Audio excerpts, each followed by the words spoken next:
All right, so before we dive into this, let me go over a few tips that are going to make things a lot easier for you.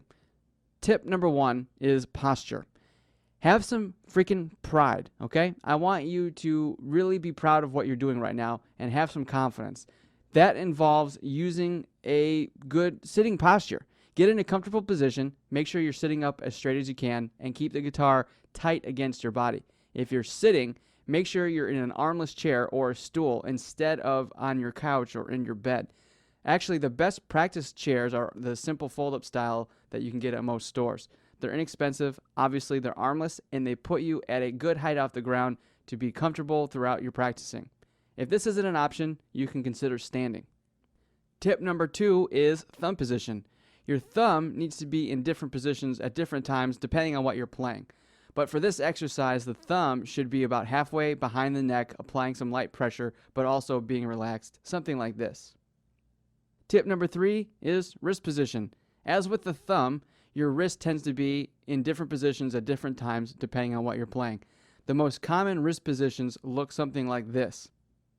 In a perfect world, your wrist position or your wrist should look more like this, with it slightly bent outward, giving you adequate arches in all the finger joints and promoting the use of your fingertips. Make sure you avoid wrist positions that look like this. These sorts of positions often lead to slouching and the use of the pads and sides of your fingers instead of the fingertips. It's just an overall bad habit that causes a lot of sound quality and tone issues. Tip number 4, use your fingertips. As I just mentioned, avoid using the pads or sides of your fingers. Your fingers will get in the way of each other and mute adjacent strings. You can also get the most direct force out onto the strings by using the tips of your fingers so you don't have to press down so hard. Tip number 5, don't bend the strings. This is a common mistake that guitar players make, especially while learning something new or playing something more challenging. Obviously, it affects the quality of the tone and causes the chord or whatever it is that you're playing to sound out of tune. This photo obviously is an exaggeration, but even the slightest bend could cause some big problems. Tip number 6, don't press too hard.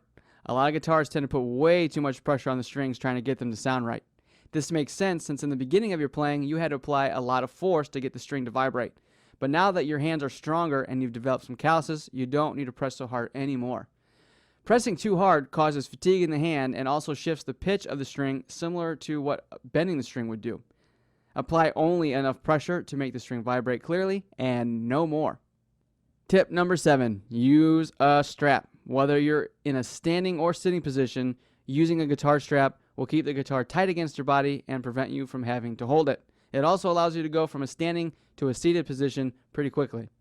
Finally, tip number 8, the picking hand. Today's training includes exercises targeted to the fretting hand. It really doesn't matter what your picking hand is doing, so any picking style can be used. To keep things simple, I recommend using simple downstrokes throughout. Hey, do you have what it takes to become a guitar warrior? Find out now at warriorguitarsystem.com.